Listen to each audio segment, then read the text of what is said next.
มันเรื่องภายในเรื่องในตัวเฮาแต่ว่าเราเฮ็ดต่อเนื่องนี่แหละสมาธิคือหยังสติคือหยังเฮ็ดเดียวก็บ่ได้นะต้องตีคู่กันไปภาษาธรรมว่าวสีประจักษ์วสีช่วงใดอยู่สมาธิช่วงใดอยู่ในสติ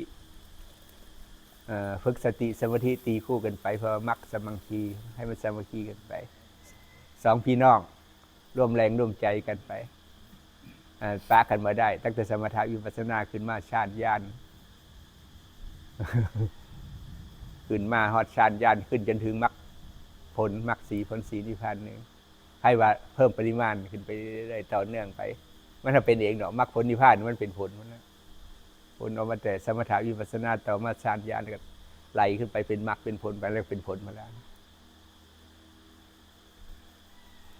แต่ว่าต้องเฮ็ดต่อเนื่องได้ละว่าเฮ็ดต่อเนื่องมันก็บ่ชัดเลยเนาะว่าอย่างเลยเนาะ